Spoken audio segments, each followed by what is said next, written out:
What's up, nerds? My name's Corybergeron, and you're watching Corybergeron Recordings, and we're back with a brand new video. It's been a while, but we are back with an In the Mix video. And if you are unfamiliar with what an In the Mix video is, it is a video series that I have on this channel where I jump into the Pro Tools session of a track that I worked on, and then I talk about whatever I think is noteworthy or interesting, and it's all in hopes that you learn something. What's special about this episode is you can go down to the description and you can download the multi-track of the song we're going to be working on today for free. So if you're learning to mix, or you're an experienced mixer and you're just curious about how I do things, be sure to download the multi-track, follow along, click around, do your own mix, do whatever you want. So, on today's episode, I'm going to be jumping into the Pro Tools session of the song Truth to Power by the band Old James. This song was actually tracked in 2 different basements over the course of the last month, and I finished the mix 5 hours before the song was released.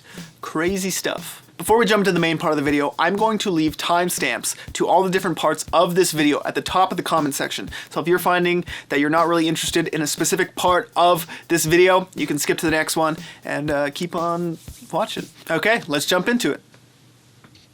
What's up? So in front of me, I have the Pro Tools session for the song Truth to Power by the band Old James, and this is the session in which I mixed the song, and I'm going to go through it, talk about a bunch of things that I think are interesting. That's what we're going to do. So, let me give you a brief overview of what you're looking at so you don't get confused. At the top here, we have the drums and the drum effects, and then below that, in yellow, we have the bass. Underneath that, in green and baby blue, we have the guitars. After that, we have the vocals in this purple, dark blue color, as well as we have the vocal effects after it. And then at the bottom, we have all the master tracks. So I send the drums to a drum master, the bass to a bass master, guitar to guitar master, vocal. You get it? And then those are being sent to the master bus, which is this track here. And that is how I have the Pro Tools session laid out. So let's talk first about the drums. If you did not see it, on this channel, I posted a video where I talk about tracking drums with the shells and the cymbals in separate performances. So the drummer goes through and he tracks just the kick, snare, and toms, and then in a separate take, he tracks just the cymbals. In that video, I did exactly that, and that was actually for this song. So you can see that the shells are here in this dark red color, and then we have the cymbals in this turquoise color. And let me show you what that sounds like. So I'm going to play just the shells for you.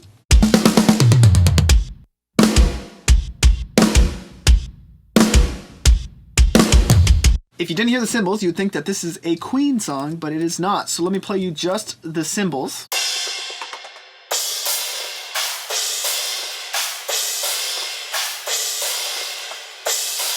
So those are just what cymbals sound like. If you're curious as to why I did that, I recommend to go watch the video because I explain it in great detail. But something I did not mention in that video is actually how I tracked this part over here. So there's a part here called bridge toms, and let me play you the full drum kit here.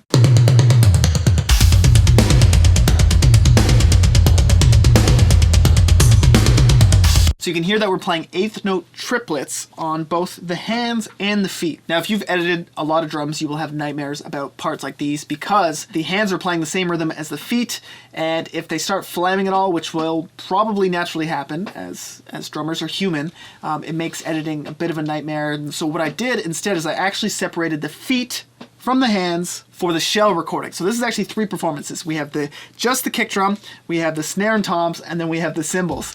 And all together, it sounds like what I just showed you. But let me show you exactly what's going on here. So this is just the kick drum.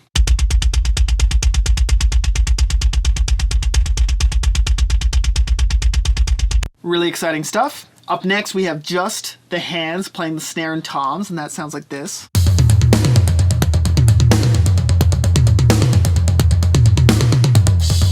Then we have just the cymbals, which sounds like this. I feel like I'm going to audio jail for doing it this way, but if you put it all together, it sounds like this.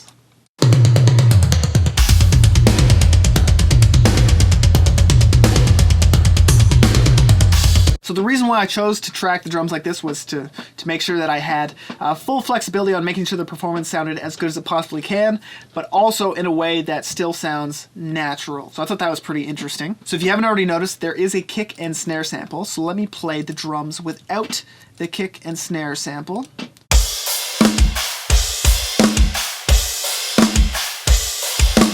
And let me play it with the kick and snare sample.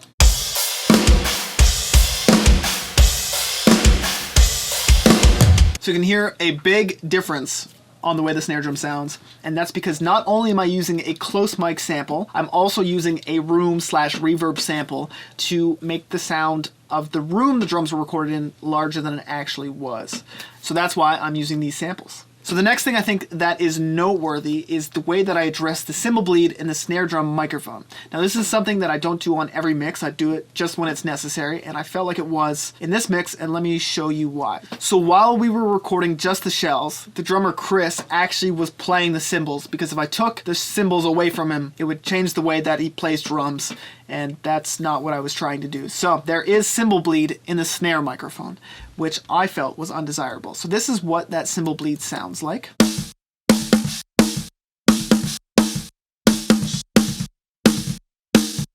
You can obviously hear that the snare is gated super hard. So this is a little trick that I picked up over the years, and actually let me give credit where credit's due. There's a YouTube video of a gentleman by the name of Bo Burchell that does a demonstration on how to do this, and it is absolutely life-saving. So let me show you really quickly how it works. You take the snare drum and you make an exact duplicate of the track. So this is the original snare top mic, and then this is a duplicate of it. So on the snare bleed track, you put a compressor at the start of the chain, and as you can see, I have a fast attack, fastest release, and the highest ratio, which is an offensive way to compress a snare drum, but it's to make it duck every single time the snare is hit. Then we have the exact same signal chain as the snare top microphone, and then at the very end of the chain, we have an EQ that's filtering all the way up to 800 Hertz and has the phase flipped. So that by itself sounds like this. So what this is doing is every single time the snare is hit, you have this out of phase high end of the snare drum microphone being played by this other track, which actually cancels out the high end in the original snare track, so it effectively eliminates the cymbal bleed. So together it sounds like this. And without it, it sounds like this. So as you can hear, it's making a big difference on the cymbal bleed. That is a mix saver. Another notable thing is that I added what I call a snare bomb effect, which is in the chorus here. You can hear that there's these big flams. And I wanted to make those sound larger than life. So I made a separate reverb track. This is my normal snare reverb. This is my snare bomb that has a much longer decay. This is 2.6 seconds.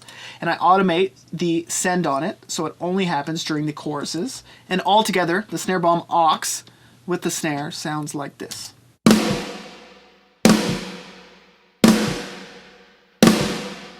So as you can hear, it just makes the snare drum sound larger than life, makes it sound like it's being played in a stadium. I also automated the level of the kick drum and any of the double bass parts just to kind of help them cut through a little bit. If we go all the way down to the bottom here to the drum master track where all the drums are being sent, you can see these little automation bumps, and these are all over drum fills. In this track, I'm not doing a great deal of it. I'm just doing, 1 dB of a bump in volume across the entire drum mix every time there's a transitional drum fill, and I find that really helps make the drums hit hard. Okay, so that about does it for all things drums. Let's move on to the bass. The bass is a lot simpler. So contrary to the drums, the bass was actually tracked in these long, full takes. I think we did 4 or 5 of them. We used a jazz bass to track the bass. Brian plays fingered bass, and we tracked it DI, and that sounds like this.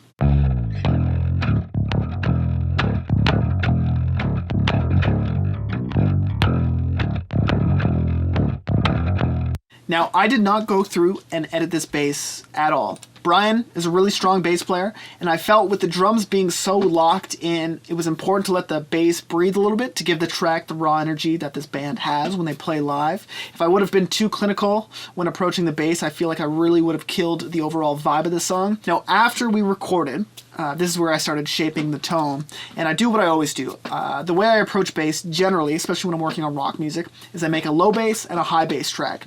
So the bass DI track here is actually my low bass, and what I do is I compress it pretty hard, and then I also filter out all the top end. So this bass track is just focusing on the low end and the sub information.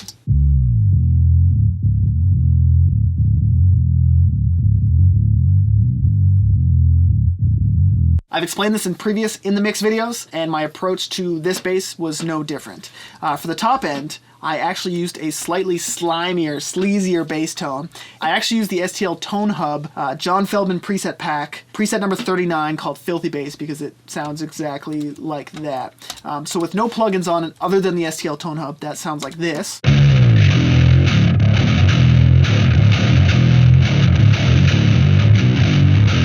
And then I go through and I filter out all the low end to make it work with the other bass track I have, so it sounds like this. Put the two tracks together and you get the bass tone.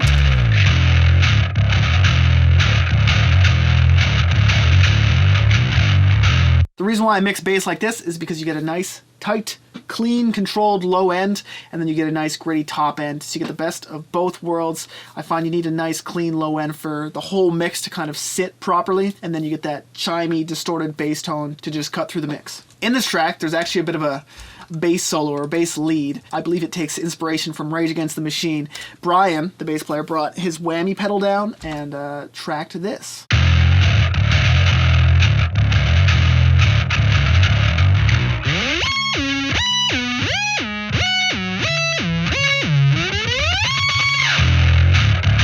Another bass part that I think stands out in this song is over here. There's these punches, and then he starts playing some harmonics and then uses the whammy pedal again. And I really like this part. So overall, the bass, there's nothing too complicated happening here. Just a great bass performance. Yeah, really happy with how the bass turned out. So let's move forward to the guitars. So all of the guitars were tracked with my PRS SE Custom 24 with the Evertune bridge, besides the guitar solo. And the reason why we tracked everything with the PRS is because it stays in tune. And this cut our guitar tracking down to like half the time it took to track previous songs, which was great because it let us just focus on, you know, getting the best performances instead of having to worry about whether the guitar was in tune and all this other nonsense. So let me show you really quickly what we used for one of the main tones. So I believe we used the core pack, we used the Soldano SLO 100, and we did tweak and modify it a little bit. That's the tone we used across the board. Okay, so I'm going to go through and I'm just going to show you some of the cool guitar tones that we got. Right off the bat, I really like this lo-fi guitar tone that we got, which is actually the Decapitator plugin, fuzzing out the guitar going into our STL Tone Hub preset. And that sounds like this.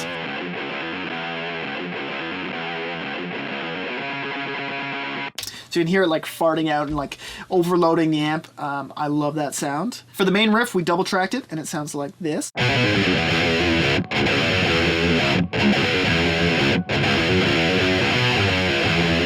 So, Old James only has one guitar player, and when they write songs, they write them with one guitar player. So it's always a fun challenge to try and arrange the song in a way that keeps the song's integrity, but also makes it sound larger than life and super wide and everything. So in the verses, when the singing comes in, we thin it out to one guitar track playing that riff. But what we did is we actually added stereo guitars, two other tracks, pan left, right, that just emphasize certain parts of the riff, played an octave higher to add some excitement to it. So this is what that sounds like.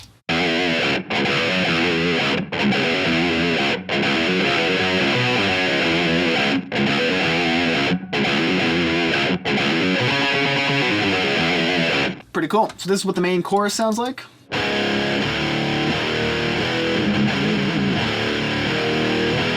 Over the bass solo part, that Rage Against the Machine sounding part, we didn't really know what to play, so we added the lo-fi guitar part. But on top of that, we decided to add a bunch of noise, and this is something I have a lot of fun doing. So we actually used a Gibson Les Paul because we wanted to turn the volume down on one of the pickups so we could use the pickup selector kind of as a kill switch, and by doing that, we created this sound.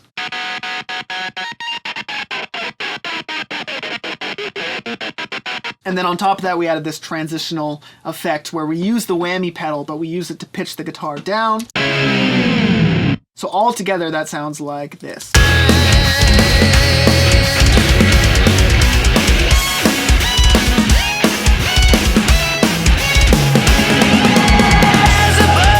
Okay, moving forward, more interesting guitar stuff. So this is something that is pretty cool and was a lot of fun. In the tom bridge part, we have these harmonics. Now those sound cool, but I wanted to add some motion to it to just make it a little bit more interesting. So I added this Brower Motion plugin. What it does is it adds movement. So if you're wearing headphones, you really hear what difference this is making.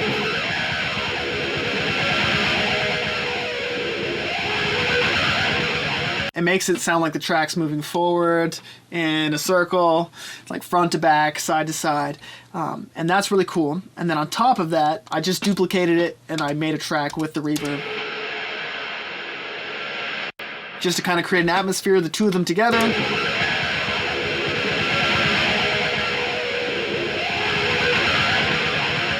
We have the guitar solo, which I believe we did the same thing. We have the regular track. And then we also have the reverb track.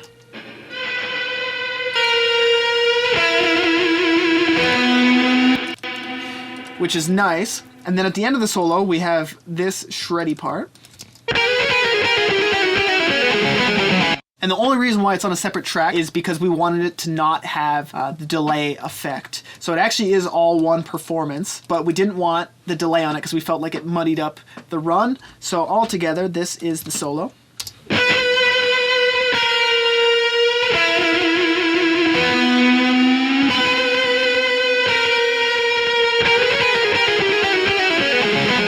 Okay, so that is the solo, and that is basically it for guitars. Let's keep moving forward, and up next we have the vocals.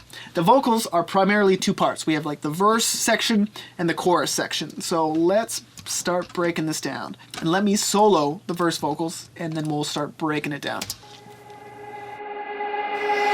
Eagles and flying down, they built the world, yeah. It's time to take it back and save it from disaster. From the dawn's of the world, yeah. In this era, it's getting clearer. Fears and muzzle, yeah. Actors were no slave, no master. Now you know. Okay, so there is a lot to unpack here. So up first, we have just the main vocal, and that sounds like this. Eagles and flying down, they.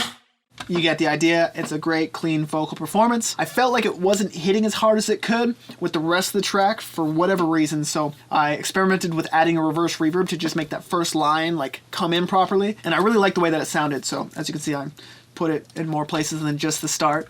So that's this. Next up, we have these low vocals. So we have two different tracks of the low vocals, which is just singing the main melody but down an octave. And I also cooked them pretty hard. When we tracked this, we wanted the vocals to be as sleazy sounding as possible, so they almost sound like a little tipsy. Let's hear the lows with the main. Eagles and flying down, they. We have these high background vocals, and when they play live, the drummer sings these parts, so that's why we kind of have them panned off to the side and in the background. And then at the very end of this track, we have this little effect, this track called V Delay. So this is a track that is just a delay, and it's only on the last word of the first verse and the second verse, and I think it helps transition the verse into the chorus. So let me play the two parts together. Now you know. And let me play the whole track right before. Actors were no slave, no master. Now you know. Run around. When I work on vocals, I like to make them sound as cinematic as possible.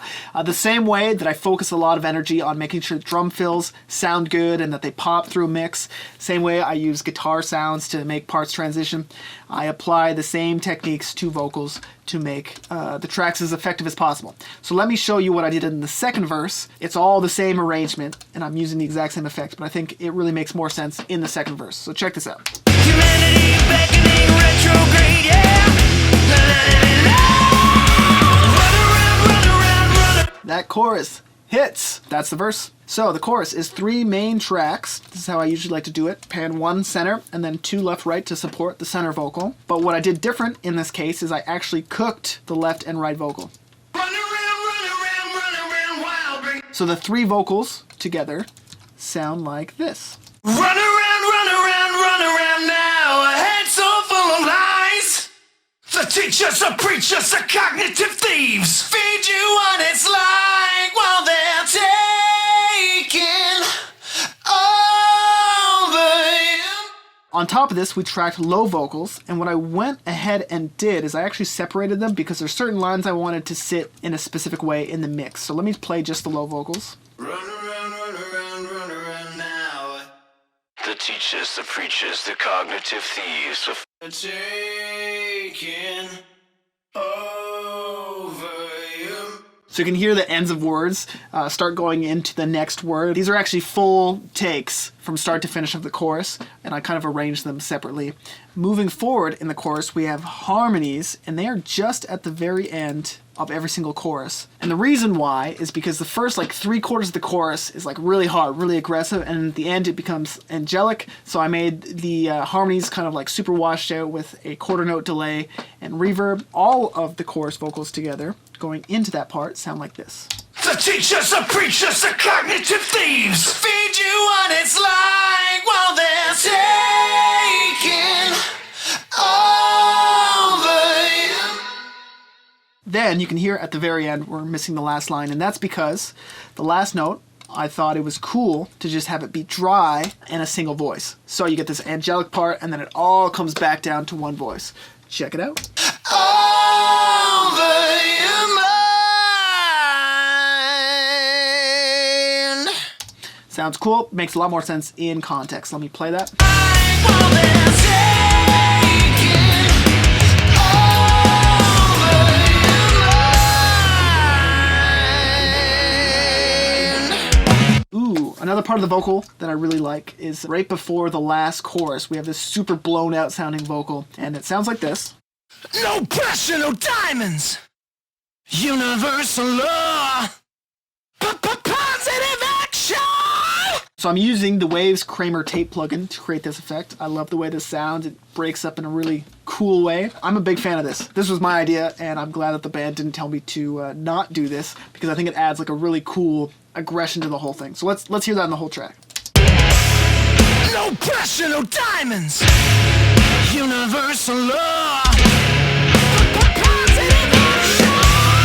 Appreciate it all. And then lastly, this is another unorthodox thing that I told Brian to do. So when we were tracking vocals, I felt like the bridge tom part could be a little sleazier, or we could really enhance the world that we're creating. So we tracked Brian breathing. I told him to sound like you just ran, and he was jumping around and losing his breath, and then I told him to breathe through his teeth into the microphone, and this is what he did.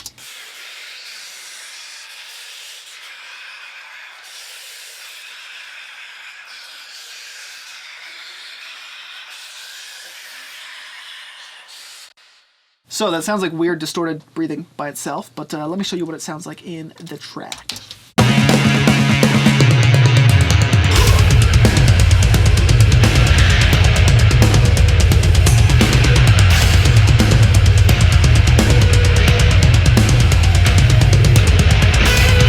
You get the idea. It's a pretty faint effect. It's tucked in there, but you can hear it. And I'm sure if you were to hear it, you wouldn't really be able to distinguish what it is, but I think it adds an intensity, an urgency, and an energy to that bridge tom section. That's really cool. So I'm glad we got that in there. And okay, so that is it for the vocals. Let me shrink all this stuff, and let's move on to the special effects. So when I record this band, I find that the songs are like 10 out of 10 energy all the way through the song most of the time. So we gotta find interesting ways to make the chorus sound larger than the verse, because the verse is already like super huge. And the way I decided to do that for this track was to use a simple arrangement lift. So I added in this keg sound that I downloaded off the internet and then totally manipulated to make it sound like my own.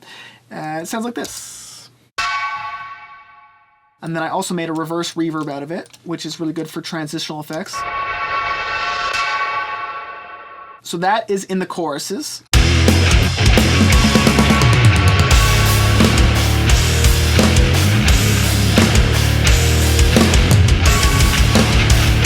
So it's definitely audible, but it's not the main focus. Some people may not even hear it, but it just makes that chorus sound intense, which I think is really cool.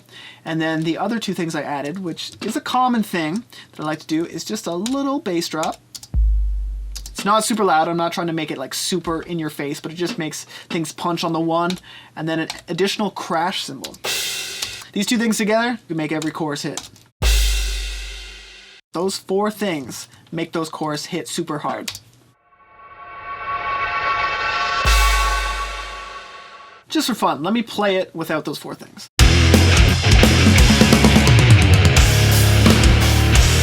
Doesn't sound bad by any stretch, but it definitely sounds better with it all in there. Okay, so those are the special effects. That's what I like to add in, and I feel like half the time bands don't even notice that I add those things in. Okay, let's talk about my master bus. And that will be the last thing that I talk about. So, when I made this session, I've been recording songs with this band for a long time, so I actually just opened up an old session that I mixed last month. The master bus stayed completely the same. I kind of mixed going into it. So, I'm not too sure actually what is on here. At the first step, we have this VMR. Seems as though I have a distressor with the fastest release and the slowest attack, which will let the transients through, which is good. It's at a 2-to-1 ratio, and the mix is at 50%. So this is not doing a lot. After that, we have the Revival plugin, which I commonly use on my master bus. After that, we have the SSL compressor by Waves. And let me play this.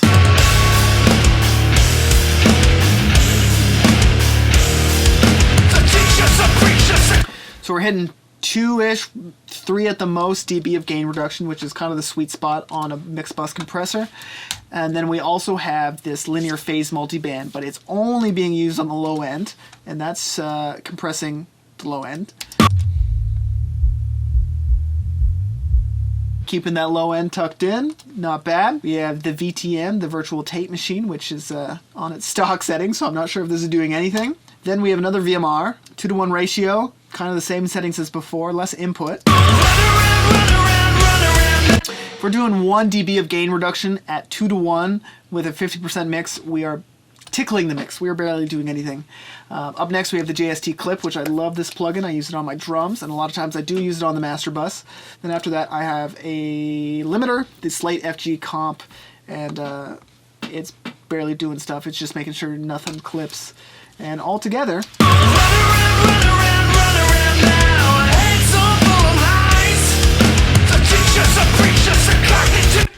it's pretty loud, but it sounds good. I find for me, if I'm mastering a track, I just aim on getting a really good mix. I do a lot of referencing. I listen to a lot of different things to make sure that my frequency balance is good, to make sure that the track is, loud enough and wide enough, and I'm not too concerned at what it takes to get it there. I will do whatever shady stuff I gotta do.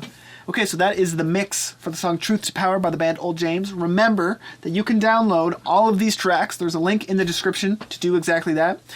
So if you are interested in learning how to mix, download those, have fun with them, see if you can do a better job. Have fun with it. And we're back. If you've made it this far into the video, congratulations, you may be the only person to have done this. Anyways, I hope that you learned something. Remember that you can download this multi-track for free in the description of this video. If you're interested in talking audio with me, be sure to join my Discord server. There will be a link for that below in the description. Remember to follow me on Twitter and Instagram to keep up to date, and that is basically it for this video. So thank you very much for watching, and I will see you in the next video.